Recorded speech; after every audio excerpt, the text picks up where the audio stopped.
सर्व उपासिकांना मैत्रीपूर्ण जय भीम।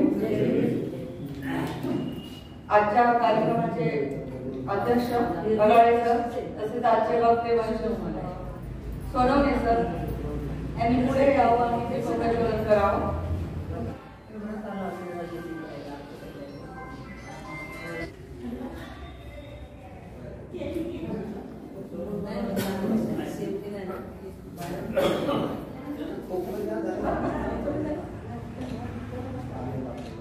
त्यानंतर आपल्या कार्यक्रमाला मुख्य कार्यक्रमाला तर सुरुवात होत आहे। तर सर्वप्रथम आपल्याला अध्यक्षांची निवड करायची आहे। तर आजच्या कार्यक्रमाचे अध्यक्ष आहेत प्रकाशजी बगाळे सर। प्रकाशजी बगाळे सरांना मी विनंती करते की त्यांनी आपलं स्थान ग्रहण करावं। आत्ताच रमाताईंनी अध्यक्षांची सूचना मांडली तर आपल्या संघातर्फे मी सर्वांचा अनुमोदन देतो।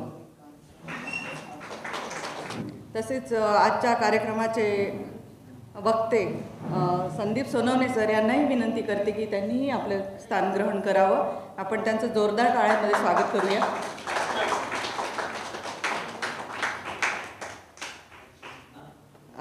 आजचे जे मान्यवर आहेत संदीप सोनवणे सरांचा आपण सत्कार घेऊया सर्वप्रथम।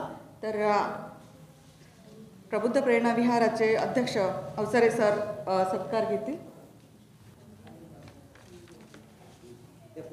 स्वागत करीतो आम्ही आपुले शब्द सुमनांच्या वर्षावाने आनंदले वातावरण अवघे इथले अतिथीच्या आगमनाने। सरांसाठी जोरदार टाळ्या वाजवूया। त्यानंतर के बी मोडघरे सरांनाही विनंती करते की त्यांनी पुढे यावं। टाळ्यांच्या गजरात आपण सरांचं स्वागत करूया।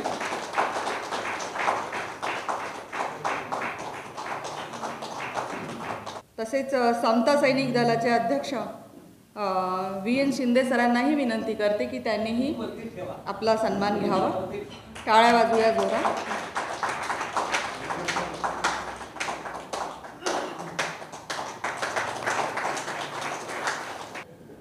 आता कुठल्याही कार्यक्रमाची सुरुवात ही स्वागत गीताने होते। तर आजच्या कार्यक्रमाचे स्वागत गीत चौरे सर गाणार आहेत। तर त्यांना विनंती करते की आजचं स्वागत गीत आपण गाव।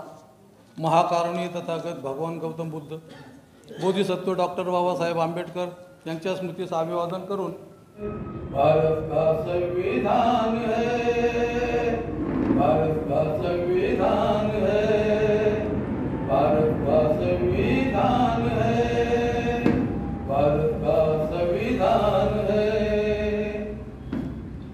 इसके रचयिता भीमराव का सपना कितना अच्छा है। उनकी नजर में कोई यहाँ पर ना ऊंचा ना नीचा है। इसके रचयिता भीमराव का सपना कितना अच्छा है। उनकी नजर में कोई यहाँ पर ना ऊंचा ना नीचा है। बड़ी शान से स्वाभिमान से बनते पंत प्रधान है। भारत का संविधान है, भारत का संविधान है, भारत का संविधान है, भारत का संविधान है। संविधान को पढ़कर समझना सबकी जिम्मेदारी है। संविधान ने ही हम सबकी देखो दुनिया संवारी है। संविधान को पढ़कर समझना सबकी जिम्मेदारी है। संविधान ने ही हम सबकी देखो दुनिया संवारी है। संविधान ही भारत देश की जीवन ज्योत और प्राण है। भारत का संविधान है, भारत का संविधान है, भारत का संविधान है, भारत का संविधान है, भारत का संविधान है, भारत का संविधान है। बाबासाहेबांचे जे संविधान आहे ते त्यांच्या गाण्यातून त्यांनी किती अनमोल आहे, किती अमूल्य आहे आणि सगळ्यांनी कसं त्याचं वाचन करायला पाहिजे, समजून घ्यायला पाहिजे हे सरांच्या गाण्यातून आपल्याला सांगितलेलं आहे। ज्यांच्यामुळे लाखो घरांचा उद्धार झाला, ज्यांच्यामुळे लाखो घरांचा उद्धार झाला, दीनदुबळ्यांना जगण्याचा अधिकार मिळाला. कोटी कोटी अभिवादन त्या महामानवाला, ज्यांनी संविधान रूपी समतेचा अधिकार दिला, ज्यांनी संविधान रूपी समतेचा अधिकार दिला. डॉक्टर बाबासाहेब आंबेडकरांचा. तर यानंतर आजचे जे वक्ते आहेत संदीप सोनवणे सर, त्यांना आपण आधी सुद्धा ऐकलेलं आहे. अतिशय सुंदर असं सूत्रसंचालन करतात सर, आणि त्यांची वाणी एवढी लागली आहे, ऐकलेलं आहे त्यांना. आणि ते भारतीय बौद्ध महासभेचे आता सध्या सचिव आहेत आणि 2013 पासून ते समता सैनिक दलामध्ये सुद्धा कार्यरत आहेत. आणि खरंच सर जेव्हा जेव्हा विहारात आपला कार्यक्रम असतो तेव्हा उपस्थित असतात भारतीय बौद्ध महासभेच्या सदस्यांसमवेत. तर सरांना आज आपण त्यांचा जो विषय आहे युगप्रवर्तक डॉक्टर बाबासाहेब आंबेडकरांची धम्मदीक्षा, तर नागपूर येथे जी धम्मदीक्षा झाली 14 ऑक्टोबर 1956 साली, तर त्याबद्दल सर आपल्याला विस्तृत अशी माहिती देणार आहेत. आपल्याला सर्वांना माहिती आहे, पण तरी सुद्धा सरांकडे जो काही फार मोठा हे असेल, साठा असेल, शब्दांचा साठा किंवा माहितीचा साठा, ते आपल्या समोर सांगणार आहेत. आणि आपण अगदी सगळ्यांनी शांत चित्ताने आपण सरांना ऐकणार आहोत. सरांना विनंती आहे की त्यांनी आपलं भाषण आमच्या समोर सांगावं. धन्यवाद. सम्यक संबुद्ध तथागत भगवान गौतम बुद्ध यांना त्रिवार नमन.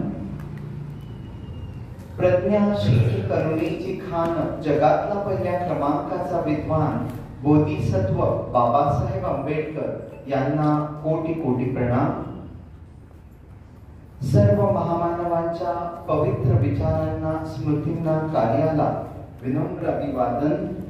उपस्थित सर्व श्रद्धावान उपासक उपासिका यांना सविनय जय भीम.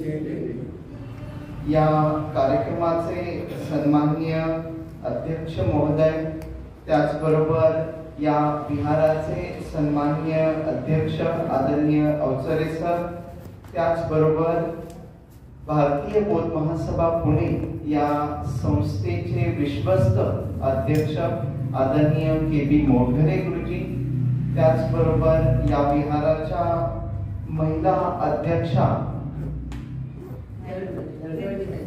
त्याचबरोबर ग्रंथालय विभागाचे सर्व पदाधिकारी, विहार कार्यकारिणी सर्व पदाधिकारी आणि सभासद, त्याचबरोबर अखिल भारतीय समता सैनिक दलाचे पुणे जिल्हा अध्यक्ष आदरणीय एन.जी. शिंदे साहेब, त्याचबरोबर केंद्रीय कमिटीचे महासचिव माननीय भीमरावजी वाघमारे साहेब आणि भारतीय बौद्ध महासभा पुणे या संस्थेच्या माजी महिला अध्यक्षा आदरणीय शारदाताई मोरे मॅडम आणि उपस्थित सर्व बंधू आणि भगिनी, आपल्या सर्वांनाच 75व्या संविधान दिनाच्या मनपूर्वक हार्दिक हार्दिक शुभेच्छा. आपण या ठिकाणी मला बोलण्याची संधी दिली याबद्दल मी आपला सदैव ऋणी राहील. भारतीय बौद्ध महासभा पुणे या संस्थेसोबत मी 2013 पासून कार्यरत आहे.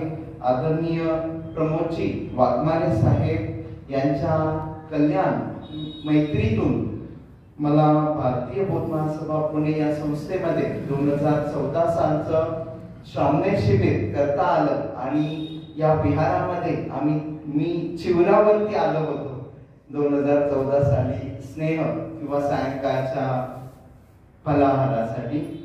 त्यामुळं हे विहार माझ्यासाठी विशेष असं आवडतं आहे. उपस्थित सर्वांनाच विनंती आहे, आपण सर्वांनीच हा विषय अनेकदा वाचलेला आहे, ऐकलेला आहे, पण आपण पुन्हा एकदा एक अर्धा तास आपण या विषयाची एक छोटीशी उजळणी आपल्या सर्वांसाठीच होईल. बाबासाहेबांच्या जीवनामध्ये अनेक प्रमुख घडामोडी घडल्या, त्यातली ही सर्वात मोठी घडामोड आहे. आणि कालच जो संविधान दिन झाला तर त्याबद्दल आपण एक 2-3 घोषणा वाक्य देऊया. तुमचा आमचा एक प्रचार, संविधानाचा करू जागृत प्रचार. तुमचा आमचा एकच विचार, संविधानाचा करू जागृत प्रचार. संविधानाची महानता, विविधतेत एकता. संविधानाची महानता, विविधतेत एकता. जातीयतेच्या बेड्या तोडू, संविधानाने भारत जोडू. जातीयतेच्या बेड्या तोडू, संविधानाने भारत जोडू. संविधानाची कास धरू, विषमता नष्ट करू. संविधानाचा मार्ग अनुसरू, विषमता नष्ट करू. बाबासाहेब आंबेडकर जो 14व्या वर्षाचा महत्वपूर्ण परीक्षा जे बाबासाहेब पास झाले त्यावेळेस बाबासाहेबांचे एक गुरुवर्य यांनी त्यांना भगवान बुद्धांचे चरित्र हे दिलं, हे पुस्तक दिलं आणि बाबासाहेबांना बुद्धांबद्दल माहिती तेव्हा प्राप्त झाली. तो एक विशेष असं साल किंवा बाबासाहेब आणि बुद्धांचा त्यावेळेस परिचय बाबासाहेबांनी वाचनाच्या माध्यमातून बाबासाहेबांना मिळाला. त्यानंतर बाबासाहेब आज म्हणजे 2024 आहे, पण 1924 साली बाबासाहेबांना पहिली डॉक्टर डिग्री किंवा डॉक्टर पदवी मिळाली होती. त्या डॉक्टर पदवीची खरं हे तर शताब्दी वर्ष आहे. बाबासाहेब पहिले होते की जे आपल्यापैकी डॉक्टर किंवा PhD परीक्षा हे पास झाले. त्यानंतर बाबासाहेबांच्या जीवनामधला आणखी एक महत्वाची घटना किंवा तारीख म्हणजे 13 ऑक्टोबर 1935 की जेव्हा बाबासाहेबांनी येवले या ठिकाणी घोषणा केली की मी हिंदू धर्मात जरी जन्मास आलो, मी हिंदू म्हणून मरणार नाही. त्यानंतर बाबासाहेबांचा जो दुसरा मंगल परिणय झाला तो म्हणजे 15 एप्रिल 1948 चा दिवस आहे, ज्यामध्ये माई साहेब त्यांच्या जीवनामध्ये एक सहचारिणी म्हणून आल्या. त्यावेळेस बाबासाहेबांचं वय 56 ते 57 वर्षाचं आहे आणि माई साहेबांचं वय 39 वर्षाचं होतं. आणि बाबासाहेब कोलंबो बुद्ध परिषदेसाठी 25 उपस्थित होते दोघंही. त्यानंतर 1954 साली माई साहेब म्हणाल्या आपल्याला जर धम्म परिषदेला जायचंच आहे तर आपण बौद्ध होऊन का जाऊ नये, हे माई साहेबांनी बाबासाहेबांना सांगितलं. मग बाबासाहेब म्हणाले हो आपण जाऊया. तर बाबासाहेबांनी त्यावेळेस एक भंतेजी जे होते त्यांच्याकडून त्रिसरण पंचशील ग्रहण करून घेतलं. तो म्हणजे 25 मे 1954 साली. त्यावेळेस बाबासाहेब आणि माई साहेब दोघांनीही त्रिसरण पंचशील ग्रहण केलं आणि ते कोलंबो येथील बौद्ध परिषदेला गेलेले आहेत. मधून त्यांनी जी उघड्या डोळ्याची बुद्ध मूर्ती आणली, पांढरी शुभ्र जी बुद्ध मूर्ती आणली, त्यावेळेस त्याची किंमत 5000 रुपये होती. पहा, ₹1.25 1 एकर जमीन होती त्यावेळेस. त्यामुळे 5000 रुपयाची ती मूर्ती सुद्धा फार मोठी आणि मूल्यवान आहे, कारण जमिनीचा भाव पाहिला तर फार कमी होता त्यावेळेस. तर ती मूर्ती आपल्या देहू इथं आहे आणि आपण अखिल भारतीय समता सैनिक दलाच्या वतीनं त्या दिवशी तिथं दर्शन घेण्यासाठी आणि बाबासाहेबांच्या स्तूपाला नमन करण्याकरिता आपण जात असतो तिथं. यानंतर बाबासाहेबांचा जो धम्मदीक्षा बाबासाहेबांना जी घ्यायची होती त्यामध्ये विशेष म्हणजे बाबासाहेबांचं जे बाबासाहेबांनी तर ठरवलंच होतं की आपण धम्मदीक्षा घ्यायची, पण बाबासाहेबांनी दिवस हा निश्चित केला तो म्हणजे 23 सप्टेंबर 1956 साली.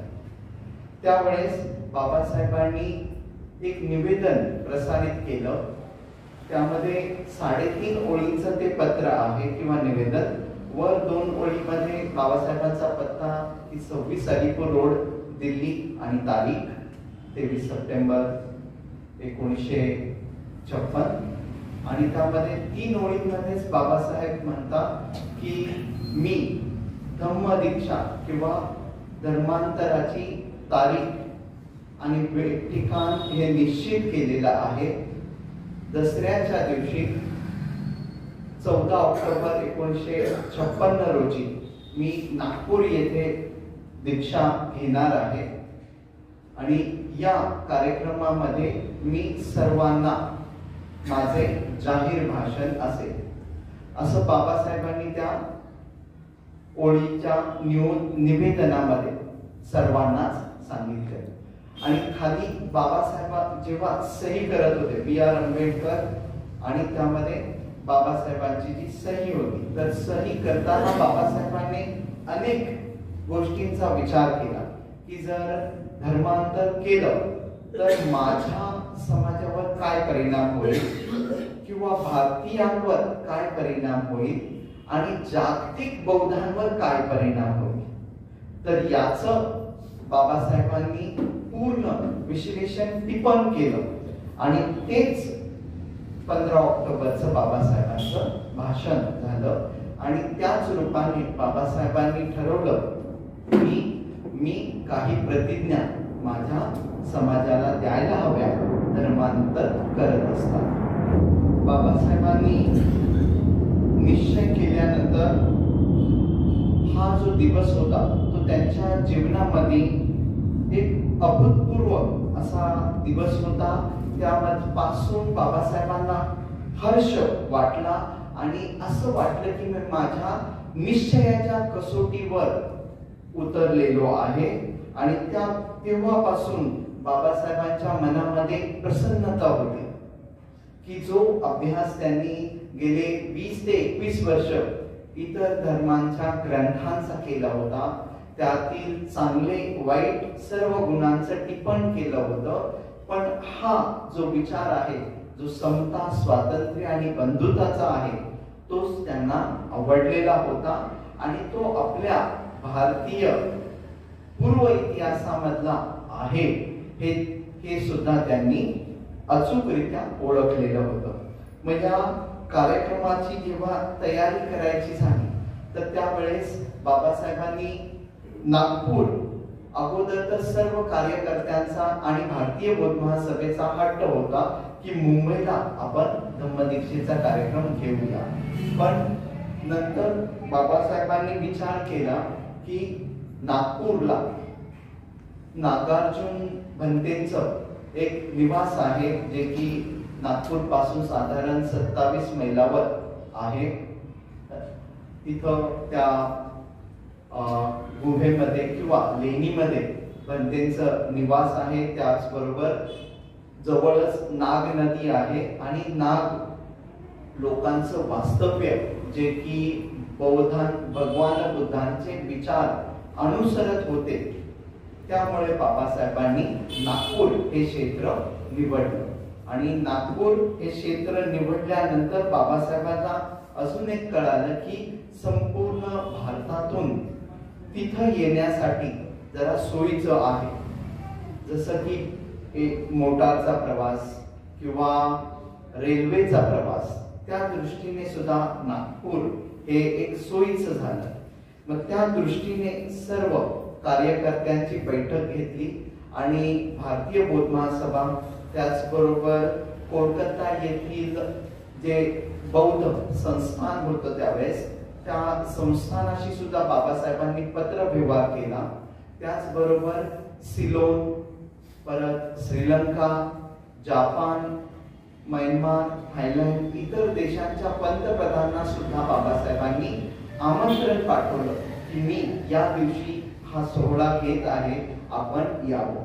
तर त्यांनी सुद्धा पत्राद्वारे प्रतिक्रिया आणि त्यांच्या शुभेच्छा आणि येऊ न शकल्याची खेद त्यांच्या पत्रामध्ये जाहीर केली आणि बाबासाहेबांना शुभेच्छा दिल्या आणि बाबासाहेबांचं तर त्यांनी कौतुकही केलं. तर यामध्ये म्हणजे कौतुकीसाठी काही जणांची नावं आहेत की सिलोनचे पंतप्रधान त्यावेळेसचे सेवा होते आणि कोलंबोचे पंतप्रधान यांना तर खूप विशेष वाटलं की एक भारतीय की बौद्ध धर्माची दीक्षा घेतो आणि बौद्ध राष्ट्राशी त्यांचं अतिशय चांगलं नातं होतं, कारण नेहमी आदराने भारत भूमीला ते पाहत आले होते. नेहमी वंदनीय, कारण भगवान बुद्धांचं महापरिनिर्वाण असो किंवा पूर्वीची जी नेपाळमध्ये जी लुंबिनी भूमी आहे ही जन्मभूमी आणि बिहार अर्थातच सर्वात महत्वाचं म्हणजे बिहार जे की बुद्ध गया इथं ज्ञान प्राप्ती झाली. हे भारतात स्थळ असल्यामुळं भारत राष्ट्र सर्वांच्याच महत्वाचा किंवा अतिशय आदरणीय असं इतर राष्ट्रांसाठी होता. तर या कार्यक्रमाच्या तयारीसाठी 25 ते 30 हजाराची गरज होती.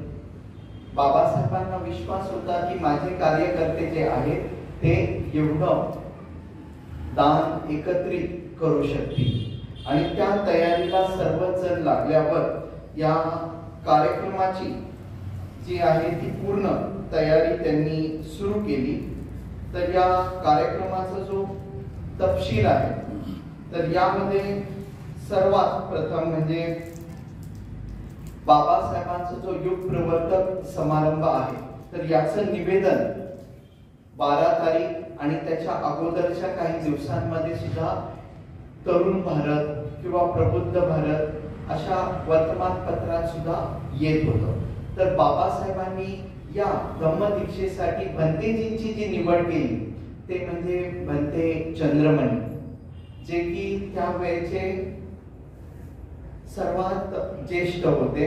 जवळपास 80 वर्षांचं त्यांचं वय होतं आणि भंते चंद्रमणींनी त्यांना होकार दिला की होय मी येतो या कार्यक्रमाला. आणि त्याचबरोबर त्यांनी इतरही काही भंतेंची नावं त्यामध्ये दिली. म्हणजे भंते 37 आहेत जे सारनाथचे आहेत, परम शांती भिक्षू आहेत. त्याचबरोबर 50 भंते आहेत जे की सांचीचे होते. हुबळीचे परम शांती व भिक्खू पन्नानंद आणि सिलोन वरून आलेले एक वेलोनेरेबल 37 भंते आणि त्याचबरोबर श्रामनेर होते जे म्हणजे सुमेर. असे जवळपास एक 5 भिक्षूंचा संघ या कार्यक्रमास उपस्थित राहणार होता. आणि या कार्यक्रमासाठी महाबोधी सोसायटीचे जे सरचिटणीस होते त्यांचे नाव आहे श्री बाली सिन्हा.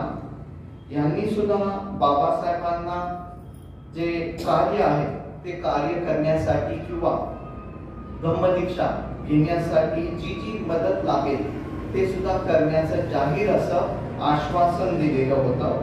त्याचबरोबर महाराष्ट्राच्या इतर म्हणजे शेड्यूल्ड कास्ट फेडरेशनचे सरचिटणीस बी खोब्रागडे ते सुद्धा या कार्यामध्ये पुढे होते. महाराष्ट्र शाखेचे अध्यक्ष श्री भाक गायकवाड यांनी सुद्धा मोलाचे योगदान घेतलं. आणि मुंबई शेड्यूल्ड कास्ट फेडरेशनचे अध्यक्ष श्री R.D. भंडारे यांनी पेपरमध्येच निवेदन दिलं आणि सर्व आपल्या समाज बांधवांना सांगितलं की रेल्वेच्या प्रवासामध्ये सवलतीने तिकीट जर काढायची असेल तर तुम्ही नाव नोंदणी करा आणि सर्वांच्या रेल्वेच्या तिकिटाची व्यवस्था केली जाईल. जाणे आणि येण्या या दोन्हीच्या सुद्धा ही व्यवस्था करण्यात आली. त्याचबरोबर शांताबाई दाणी या सुद्धा एक भगिनी अग्रेसर होता.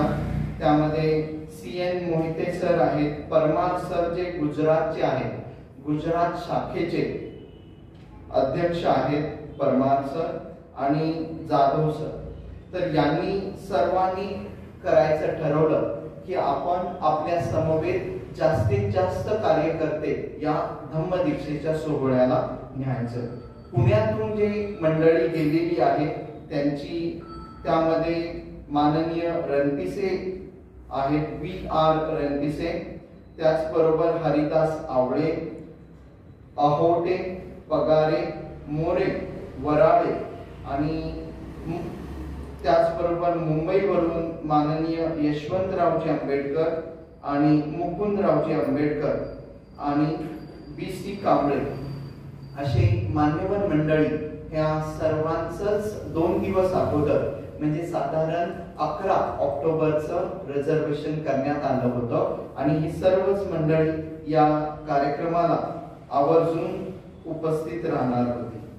तर हा जो कार्यक्रम आहे हा कार्यक्रम करताना त्यांनी नियोजित केलं की ठिकाण हे जे आहे ते म्हणजे नागपूर शहराच्या दक्षिणेला अंबाझरी रोडवर चोखामेळा वस्ती ग्रहाच्या बाजूला जे अंध प्रशाला आहे त्याच्या बाजूला एक 14 एकरच्या आसपासचा मैदान हे निवडण्यात आलं आणि त्या मैदानाला बाबासाहेबांनी आकृतीचं रूप असं दिलं की चौफेर तिथं व्यवस्था केली जाईल.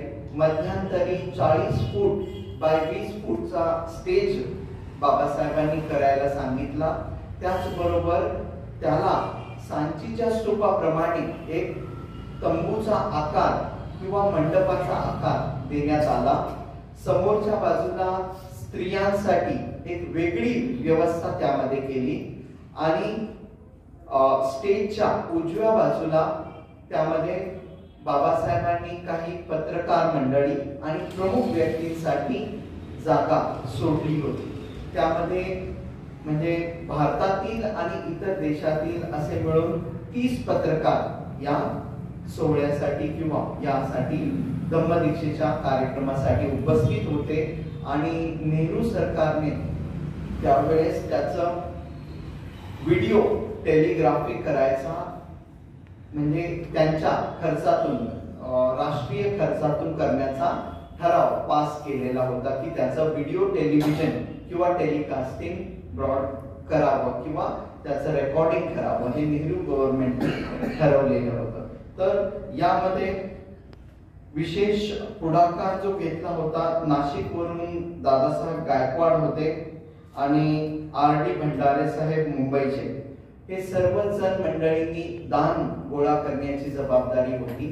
तर त्यामध्ये ज्यावेळेस त्यांनी दान गोळा करायचं ठरवलं तर जवळपास 75,000चं दान त्यावेळेस गोळा झालं होतं आणि त्या दानातून सर्व जो खर्च होता तो त्यांनी करायचा ठरवलेला होता. तर या खर्चामध्ये ज्यावेळेस हा मंडप करायचा आहे, स्टेजची व्यवस्था आहे, त्याचबरोबर पूर्ण त्या मैदानाला एक चौफेर असा म्हणजे बाहेरून एक स्तंभासारखं बाहेरून केलेलं होतं की जो स्तूप उभारणार आहे त्याला खुल्यारित्या जरी असला तरी त्याला सक्षम असा आधार केलेला होता आणि तो 12 ऑक्टोबरलाच तयार झालेला होता बनवून. तो बाबा साहेबांनी 12 ऑक्टोबरला ज्यावेळेस ते 2 दिवस अगोदर श्याम हॉटेलला सीताबर्डीला पोहोचले त्यावेळेस त्याची संपूर्ण तयारी झाल्याची वार्ता त्यांना कार्यकर्त्यांनी दिली होती. तर हा जो रस्ता होता त्यामध्ये सर्व लोकांना बाबासाहेबांनी आवाहन केलं होतं की मी धम्मदीक्षा घेतोय किंवा मी धर्मांतर करतोय म्हणून तुम्ही करू नका. तुमचे जे राजकीय आरक्षणाचे अधिकार आहेत ते जर तुम्हाला हवे असतील तर तुम्ही धर्मांतर करा असं बाबासाहेबांनी आवाहन केलं होतं. आणि बाबासाहेब असंही म्हणाले की मी सांगतो म्हणून करू नका. तुम्हाला जर ते आवडत असेल किंवा तुम्हाला जर ते पटत असेल तरच तुम्ही करा. म्हणजे बाबासाहेबांचं आवाहन जे होतं ते फक्त आपल्याच लोकांसाठी नव्हतं तर इतर धर्मियांसाठी सुद्धा ते आवाहन होतं बाबासाहेबांचं की भारतीय नागरिक जे कोणी रंजलेले आहेत, गांजलेले आहेत, शोषित आहेत किंवा ज्यांच्यावर अन्याय होतो आणि ज्यांची कसलीच प्रगती नाही, कसलाच शैक्षणिक अधिकार नाही, त्या सर्वांनाच बाबासाहेबांचं आव्हान होतं की मी धर्मांतर करत आहे, आपण सुद्धा करूया. तर हा जो धर्मांतराचा कार्यक्रम होता त्यावेळेस सर्वच मंडळी शुभ्र वस्त्र परिधान करून येत होती. अनेक महिला सुद्धा त्यामध्ये अग्रणीय होत्या आणि ज्यावेळेस मेहतर समाजाची लोक रस्ता स्वच्छ करत होती किंवा साफ करत होती त्यावेळेस लोकांना असं वाटायचं की बाबासाहेब या रस्त्याने जाणार आहेत, याच्यातच आमच्या जीवनाचं सार्थक आहे.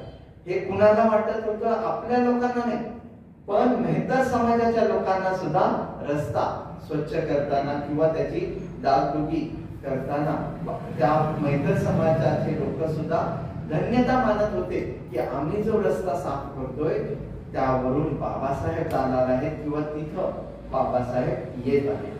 तर हा जो कार्यक्रम आहे तो बाबासाहेबांनी 13 ऑक्टोबरला संध्याकाळी सुरू करायचा असं ठरवलं. त्यामध्ये बाबासाहेब सुरू करत असताना त्यांनी संध्याकाळचा जो कार्यक्रम आहे त्यामध्ये असं ठरवलं की संध्याकाळी 5 ते 8 परित्राण पाठ तिथं होईल. 13 ऑक्टोबरला शनिवार हे जे सामुदायिक धर्मांतर आहे त्या कार्यक्रमामध्ये संध्याकाळी 5 ते 8 परित्राण पाठाचं आयोजन होतं. रात्री 8 ते 10 महाबोधी सोसायटीचे सेक्रेटरी श्री डी बाली सिन्हा यांचं भाषण आणि त्या भाषणानंतर भगवान बुद्धांचे चरित्र व भारतातील बौद्ध पर्यटन स्थळे यावर आधारित एक मिलिंद विद्यालयाच्या विद्यार्थ्यांनी मॅजिकल लॅन्टर्न शो असा आयोजित केलेला होता की तिथे जे लोक असतील किंवा नागरिक असतील त्या सर्वांसाठी भगवान बुद्धांच्या चरित्र आणि प्रसिद्ध बौद्ध स्थळे यावर एक मॅजिक लॅन्टर्न शो ते स्वतः करणार होते आणि ते सर्व त्या विद्यार्थ्यांनी त्याची तयारी केलेली होती. हा संपूर्ण कार्यक्रम बाबासाहेबांचा हा 13 ऑक्टोबरला होणार होता.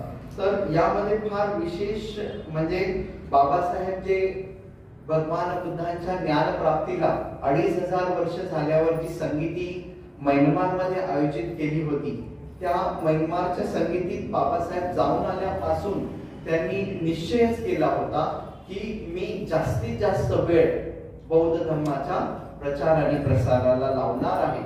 आणि त्या दृष्टीने बाबासाहेबांनी 14 ऑक्टोबर रविवार अशोक विजयादशमी आहे आणि सकाळी 8 ते 11 या वेळेमध्ये त्यांचा धम्मदीक्षेचा कार्यक्रमाचं नियोजन आहे.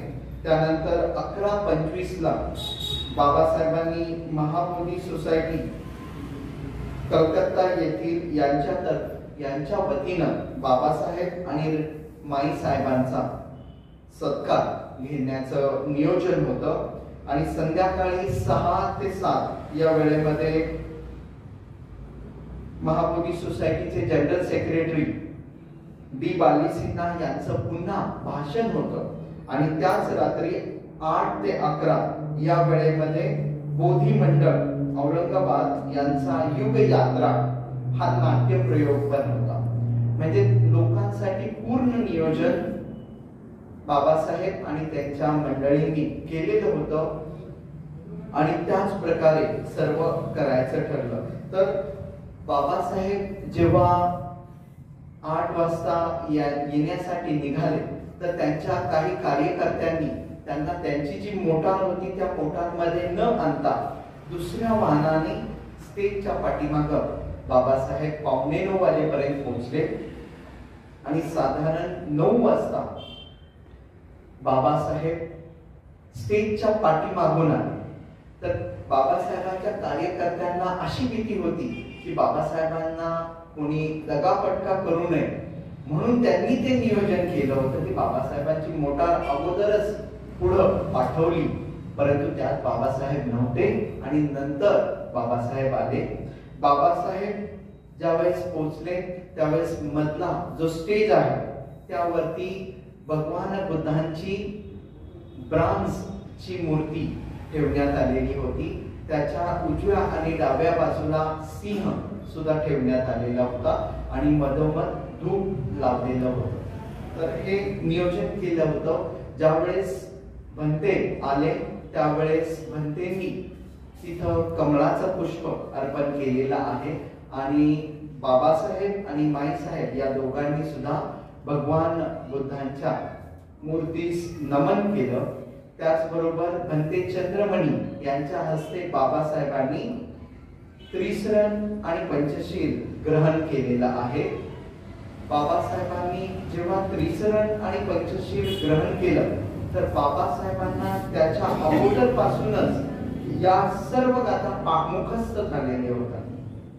बाबासाहेबांचं 17 कडव्यांचं किंवा 17 गाठींचं रतनसूत्र सुद्धा बाबासाहेबांचं तोंडपाठ झालेलं होतं आणि रतनसूत्राची जी पहिली ओळ आहे की यानी द भूतानी समागतानी मानी वायानी अंतलिके असा उच्चार करूनच बाबासाहेब धम्मदीक्षेसाठी उभे राहिले होते की त्यांच्या मनात पूर्ण विश्वास होता की आज जे आहेत माझ्या बरोबर जी बाळं नंतर जन्माला येणार, भूता म्हणजे जे बाळं भविष्यात जन्माला येणार आहे ती सर्वच सुख आणि कल्याणाच्या मार्गावर जाणार आहे एवढा विश्वास बाबासाहेबांना होता. धम्मदीक्षा घेत असताना बाबासाहेबांनी भंते चंद्रमणी आणि त्यांच्या संघासोबत जेव्हा स्टेजवर आले धम्मदीक्षा बाबासाहेबांनी घेतली, त्रिशरण पंचशील ग्रहण केलं आणि त्यानंतर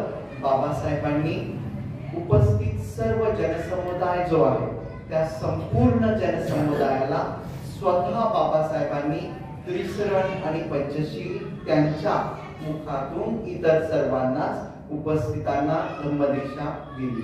पहा, बाबासाहेबांना वाटत होतं की साधारण 2 ते 3 लाख असा जनसमुदाय येईल, पण जवळपास जी तिकीट जी विक्रीसाठी होती जी 5 रुपये 4 रुपये अशा दरावर तिकीट विक्री होती छोटी, तर ती संपूर्ण संपलेली होती आणि त्यानंतर सुद्धा जवळपास 2 ते 3 लाख इतर राज्यातून किंवा इतर परिसरातून लोक आलेली होती आणि नागपूरचे तर भरपूर लोक होते.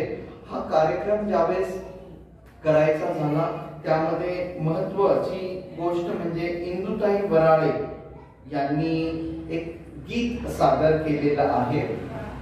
स्वागतपद गीत इंदुताई वराळेंचं आहे आणि या कार्यक्रमाला जो बाबासाहेबांनी जो संकल्प घेतला होता येवले या ठिकाणी की मी हिंदू धर्मात मरणार नाही, तो संकल्प तर बाबासाहेबांनी घेतला होता. तो म्हणजे का तर माझ्या जुन्या मनुष्य मात्राच्या उत्कर्षाला हानिकारक आणि असामान्य अशा हिंदू धर्माचा मी त्याग करतो आणि बौद्ध धम्म मी स्वीकार करतो, कारण हा सद्धम्म आहे आणि अशी माझी खात्री पटलेली आहे.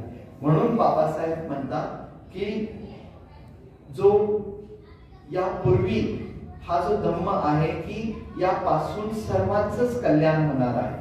त्यामध्ये कोण हिंदू आहे, कोण मुस्लिम आहे किंवा कोण ख्रिश्चन आहे हे न पाहता हा विज्ञानवादी मनुष्याचा कल्याणकारी म्हणजे इहलोकी कल्याण, परलोकी कल्याण आणि संपूर्ण जीवनामध्येच सर्वांचाच कल्याण करणारा असा हा धम्म मी तुम्हा सर्वांना देत आहे. याचं बाबासाहेबांना एवढं समाधान वाटत होतं की आता माझ्या समाजाची कुठलीही भगिनी तिच्यावर कसलाही अन्याय होणार नाही. प्रत्येक येणारं बाळ जे आहे ते चांगल्या प्रकारेच त्याला शिक्षणाचा अधिकार आणि सन्मान मिळेल. सर्वात महत्वाचं म्हणजे सर्वांच्या भगिनींची जे पिळवणूक होती किंवा छळ होत होता किंवा नोकरीवरती असताना जो त्रास होत होता तो त्रास होणार नाही आणि यापासून त्यांना जे स्वातंत्र्य मिळेल, बंधुता मिळेल, याचं सर्व जे चांगला मनुष्य म्हणून जगण्याचा जो अधिकार मी माझ्या समाजाला देत आहे, याचं चिरकाल समाधान बाबासाहेबांच्या मनामध्ये होतं. बाबासाहेबांनी हा जो धम्मदीक्षा दिली, तर त्याच दिवशी संध्याकाळी जे युग यात्रा हे नाटक झालं, त्या युग यात्रा नाटकामधून सुद्धा उपस्थित सर्वांचंच मनोरंजन झालं की आपण जी दीक्षा घेतली आहे ती बाबासाहेबांवर श्रद्धा ठेवून आणि आपलं चांगलंच होईल ही जी श्रद्धा आहे, त्यामध्ये युग यात्रा या कार्यक्रमात सुद्धा जे मुलांनी नाट्यछटा सादर केली, त्यामधून सुद्धा बाबासाहेबांच्या प्रेरणेतून ती सर्वच विद्यार्थी तयार झालेले होते आणि त्यांचा सुद्धा दृष्टिकोन होता की प्रत्येक उपस्थित जो नागरिक आहे त्याला चांगला विश्वास द्यायचा आणि त्यांचं पूर्ण नियोजन हे 3 दिवसाचं होतं. 15 ऑक्टोबरचं सुद्धा बाबासाहेबांनी नियोजन केलेलं होतं. यामध्ये 15 ऑक्टोबरला बाबासाहेबांनी सकाळी त्यांचं स्वतःचं भाषण ठेवलं होतं की ज्यामध्ये बौद्ध धम्मावर बाबासाहेबांनी सविस्तर मांडणी केली की धम्माचे विवेचन या विषयावर बाबासाहेबांनी सर्वांना मार्गदर्शन केलेलं आहे. आणि याच सायंकाळी पुन्हा एकदा मॅजिकल लँटर्न शो हा सुद्धा आयोजित केलेला आहे. बाबासाहेबांचा हा जो धम्मदीक्षा आहे की त्यामध्ये बाबासाहेब स्वतः या भगवंता पदी लीन तो झाला सर्व आधी आणि जन हे लक्षावधी टाकिले नंतर ओटी मध्ये हीन दिनांना दुखी जीवांना दिला सुखाचा हा ठेवा.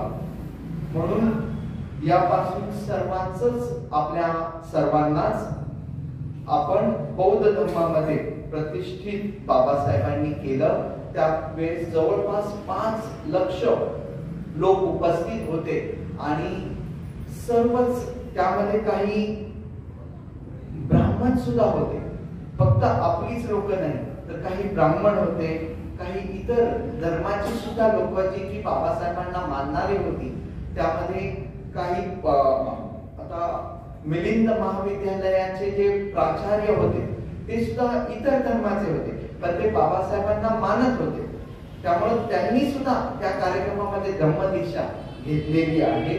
असा संपूर्ण हा धम्म बाबासाहेबांची जी धम्मदीक्षा होती हा संपूर्ण कार्यक्रम केलेला आहे आणि यामध्ये त्यांनी एक आदरांजली वाहिलेली आहे. आणि हा बाबासाहेबांचा युग प्रवर्तक दीक्षा समारंभ आपण सर्वांनीच अनेकदा वाचला असेल, पण यामध्ये आपण सर्वांनी पुन्हा एकदा उजळणी करता आपण साथ दिली, त्याबद्दल आपल्या सर्वांचंच मी धन्यवाद देतो.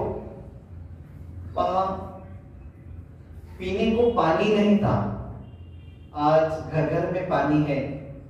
रहने को घर नहीं था, झोपड़ी नहीं थी, आज सबके पास घर है, बंगला है, गाड़ी है. खाने को रोटी नहीं थी, आज घर घर में बिरयानी है. ये कोई चमत्कार नहीं 33 कोटि देवों का, ये तो मेरे भीम की कुर्बानी है, ये तो मेरे भीम की मेहरबानी है. इतला सुशिक्षित माणूस एवढा खळखळून कधी हसलाच नसता. जर ही घटना बाबासाहेबांनी लिहिली नसती तर हा महाराष्ट्रच काय, जगाच्या नकाशात भारतच कुठं दिसला नसता, हा भारतच कुठं दिसला नसता. बाबासाहेबांचे आपण सर्वच रोज कृतज्ञ राहूया. जेव्हा जेव्हा आपण जेवण ग्रहण करू, बाबासाहेबांचा विजय असो असं म्हणूनच जेवण ग्रहण करू, कारण आपली जी प्रगती आहे हे बाबासाहेबांच्या ज्ञानाचं प्रतीक आहे आणि रमाईच्या त्यागाचं प्रतीक आहे. म्हणून आपण वस्त्र आणि अलंकार परिधान करतो. भारतीय बौद्ध महासभा पुणे या संस्थेच्या वतीनं प्रकाशित केलेले समग्रता वंदना पुस्तक, दृष्टिकोन आणि चिकित्सा पुस्तक, त्याचबरोबर मध्यमान पुस्तक विक्रीसाठी उपलब्ध आहे. आपल्याकडे हे संग्रहित असावं. सुखादुखाच्या समारंभाला आपण पाहुण्यांना ते देऊ शकता. आपण सर्वांनी शांत चित्ताचं सहकार्य केल्याबद्दल आपले आणि आयोजकांचे मी आभार व्यक्त करतो. जय भीम, जय बुद्ध, जय भारत.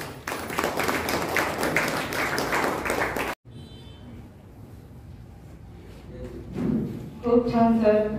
अगदी दीक्षा समारंभाचा पूर्ण जो दिवस असेल तो आणि असं आपल्या डोळ्यापुढे पूर्ण चित्र उभं राहिलं सरांच्या व्याख्यानातून आणि असं वाटलं की जणू काही आपण सुद्धा त्याला हजेरी लावलेली आहे. तर खरंच अगदी आम्ही हरवून गेलेलो आहे तुमच्या व्याख्यानाने. खूप छान वाटलं. सरांसाठी आपण जोरदार टाळ्या वाजवूया. मला असं वाटतं सरांसाठी की शब्दांनी काय त्यांना बांधावं, भावनांना काय त्यांनी गुंफावं, उत्साही सळसळतं चैतन्य त्यांचं आम्ही फक्त डोळे भरून पाहत राहावं, आम्ही फक्त डोळे भरून पाहत राहावं. सरांच्या अशीच व्याख्यानं आपण नेहमीच घेणार आहोत. तर खरंच सरांनी म्हणजे बरंच जे आपल्याला रतन सुद्धा आहे जे बाबासाहेबांनी सुरुवातीलाच जे त्याच्यामधलं पहिलं जे गाथा आहे ती बोललेली हे माहितीच नव्हतं आणि बऱ्याचशा गोष्टी आपल्याला माहिती नव्हत्या. आजही नागपूरला जेव्हा दसरा असतो त्यावेळेला नागपूरचेच नाही तर संपूर्ण भारतामधून तिथे एवढे असंख्य लोक येतात, हजारोंच्या लाखोंच्या संख्येने येतात आणि विदर्भात तर अक्षरशः घराला लॉक लागलेलं असतं बऱ्याच जणांच्या. तर मी लहानपणी हे दृश्य पाहिलेलं कारण मी विदर्भातले असल्यामुळे मला हे सगळं माहिती आहे. तर खरंच खूप खूप धन्यवाद सर.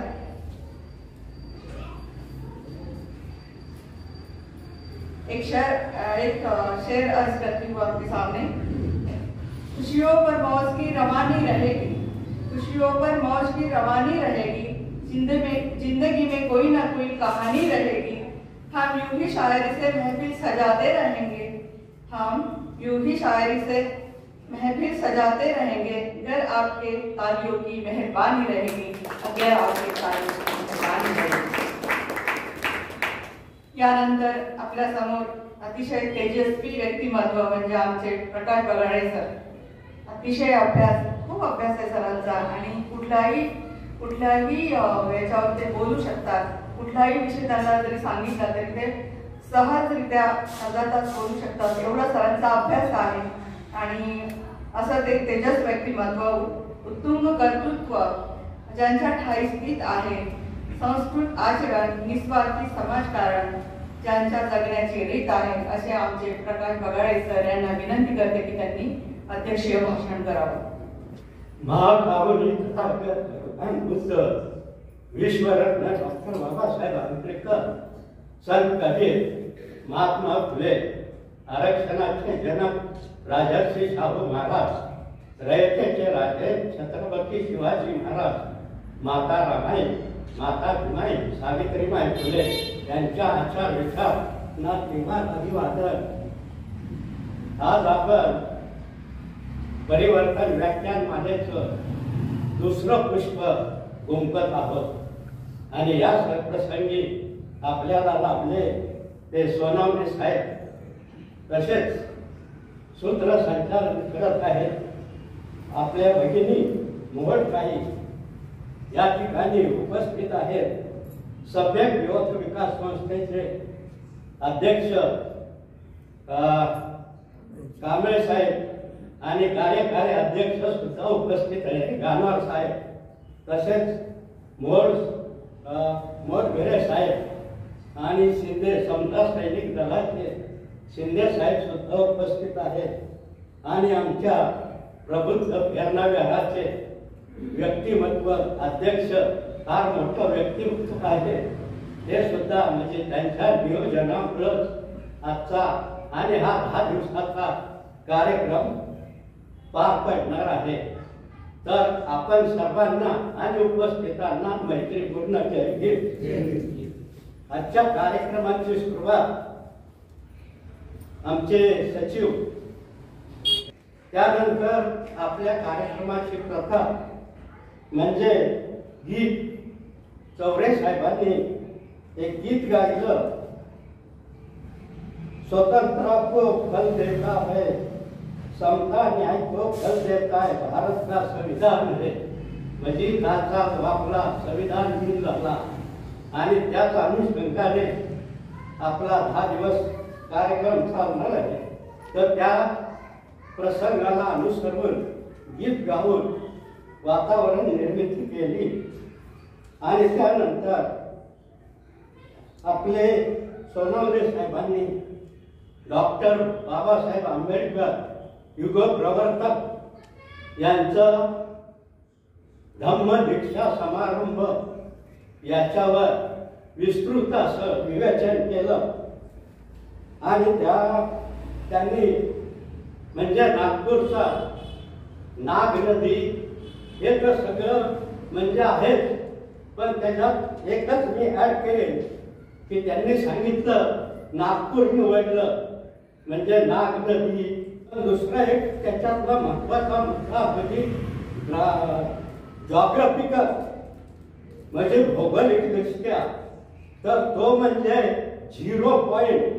नागपूर हे 0 पॉइंट आहे, मध्य भाग आहे देशाचा आणि त्यामुळं तो त्यावेळेला निवडण्यात आला होता. म्हणजे देशातून सर्व लोकांना तिथं उपस्थित होता यावं म्हणून नागपूर हे केंद्रबिंदू या अशा प्रकारे निवडण्यात आलं होतं. आता ह्यांनी म्हणजे सोनवणे साहेबांनी धम्मदीक्षाचा समारंभ सांगितला, पण त्यापूर्वी म्हणजे त्याची पूर्व पीठिका मी आपल्या समोर मांडत आहे. डॉक्टर बाबासाहेब आंबेडकर म्हणतात, ज्या लोकांमध्ये आपला जन्म झाला त्या लोकांचा उद्धार करणे हे आपले कर्तव्य आहे. या उद्देशाने डॉक्टर बाबासाहेब आंबेडकरांनी दलित अस्पृश्य मागासवर्गीयांसाठी कायद्याचे उल्लंघन न करता माणुसकीने प्रबोधनाची फार मोठी चळवळ उभी केलेली आहे. शिक्षण, संघटन, स्वच्छता, संघर्ष यावर त्यांनी भर दिलेला आहे. आणि डॉक्टर बाबासाहेब आंबेडकरांचे तत्वज्ञान म्हणजे मानवी मुक्तीचा जाहीरनामा आहे. म्हणजे आपण डायरेक्ट कसं धम्मदीक्षेपर्यंत पोचलो का तर नाही, त्याच्या मागचं हे बॅकग्राऊंड आहे. बॅकग्राऊंड मी सांगण्याचा प्रयत्न करतोय. अस्पृश्य समाज, अन्याय, अत्याचार, गुलामी, गरिबी, शिक्षणाच्या अभावामुळे बुरसटले देवींच्या अज्ञान, चोरी, श्रद्धा, लाचारी, गैरसमजुतीमुळे स्थितप्रज्ञ झालेला होता. आणि त्यामुळे आंबेडकरी चळवळीचे ध्येय काय होते तर स्वाभिमान आणि स्वावलंबन, माणुसकीचा आग्रह धरणे. म्हणजे आपल्याला धर्मांतराच्या पूर्वी काय माणुसकी होती का नव्हती, म्हणजे त्याचा आग्रह धरण्यासाठी बाबासाहेबांनी चळवळ उभी केलेली आहे. लाचार होऊन न जगणे, सर्व क्षेत्रात समान अधिकार मिळाले पाहिजे आणि सामाजिक, शैक्षणिक आणि धार्मिक समतेसाठी आंदोलन उभारणे हा वैशिष्ट्य पूर्ण लढा डॉक्टर बाबासाहेब आंबेडकरांनी लोकशाही या जीवन मूल्यांचा अधिष्ठानावर उभारला होता. कशाचा म्हणजे त्यावेळेला सुद्धा त्यांची लोकशाहीवर दृढ अशी श्रद्धा होते आणि त्या मार्गाचा अवलंबन करून त्यांनी तो लढा उभारला होता. त्यासाठी त्यांनी 31 जानेवारी 1920 साली मूक नायक हे पत्र काढले आणि मोठ्या लोकांना वाचा फोडलेले. त्यानंतर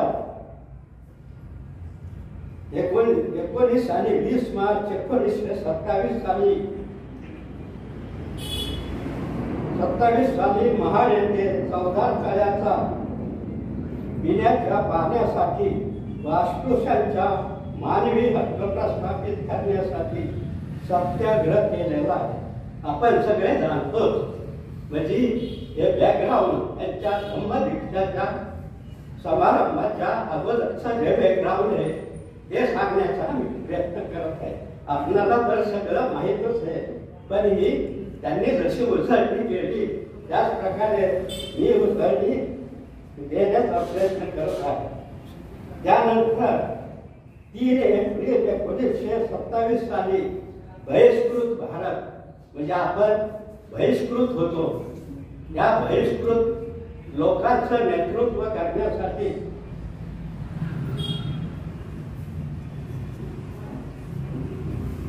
आणि त्याच वर्षी 25 आणि 26 डिसेंबर रोजी माणसाचे माणूसपण नाकारणाऱ्या मनुस्मृतीचे दहन केलेले आहे. आणि 17 ते 21 नोव्हेंबर 1930 मध्ये गोलमेज परिषदेमध्ये अस्पृश्यांचे प्रतिनिधित्व केलेले आहे. आणि त्याच वर्षी काळाराम मंदिराच्या प्रवेशासाठी प्रयत्न केलेले आहे.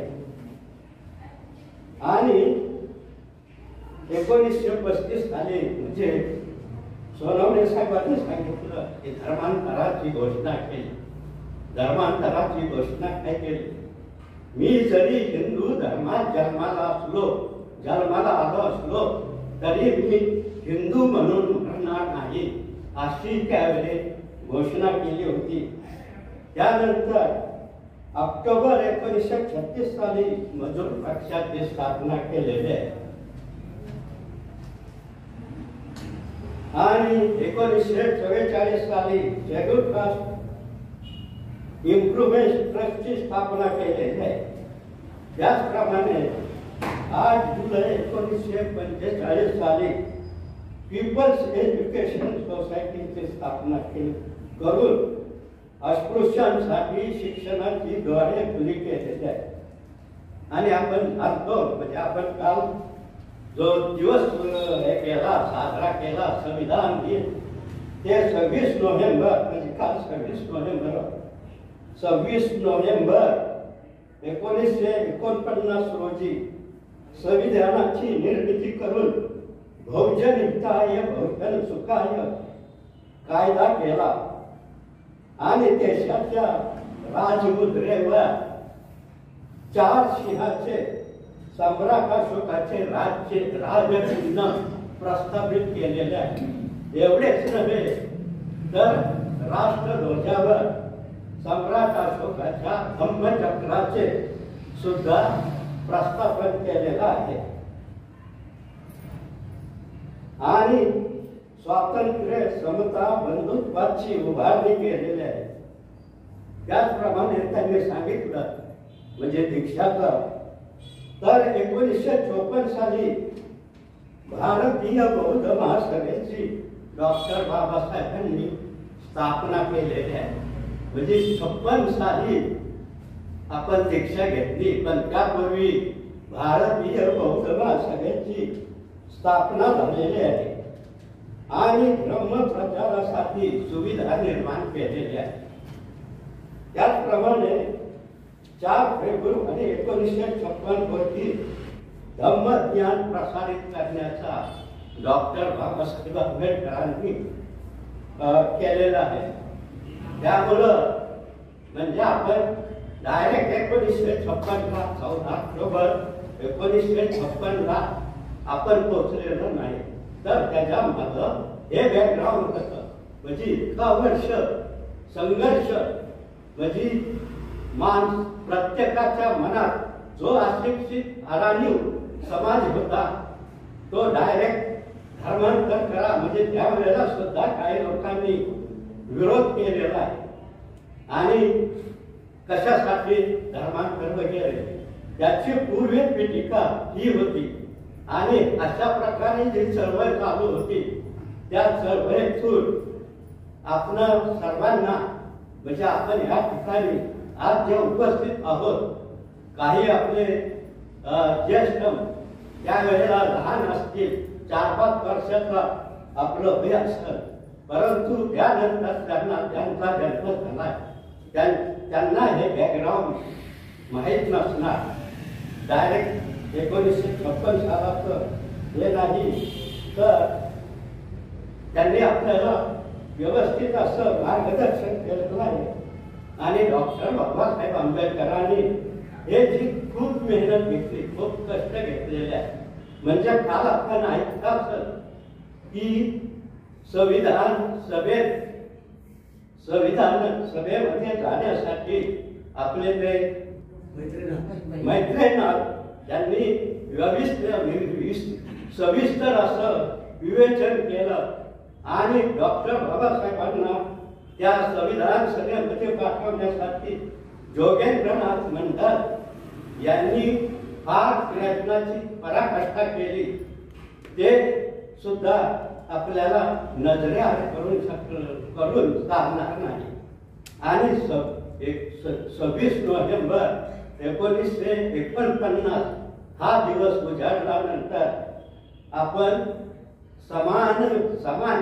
समान पातळीवर आलेलो आहोत. म्हणजे यापूर्वी जे डॉक्टर बाबासाहेबांनी कार्य केलं त्याचं ते फलित होतं आणि त्यानंतरच आपण धम्मदीक्षा घेऊन बौद्ध झालेलो आहोत. त्यावेळेला काही लोक नवबौद्ध असं सुद्धा लावत होते आणि आता हळूहळू ही प्रथा कमी होऊन आपण सर्वांना स्वतः बौद्ध म्हणून घेतो. पण बौद्धाप्रमाणे आचरण करणं ही सुद्धा गरज आहे असं मी या ठिकाणी माझं मत व्यक्त करतो आणि इथंच थांबतो. अध्यक्षांनी मला आयुर्वेदचा अध्यक्ष म्हणून हे केलं कारण आजच्या कार्यक्रमात माझं म्हणजे महेंद्र जाधव सर हे अध्यक्ष होते पण ते काही कामानिमित्त उपस्थित राहू शकले नाही. त्यामुळं माझी वर्णी लागली. या ठिकाणी इथंच थांबतो. जय भीम.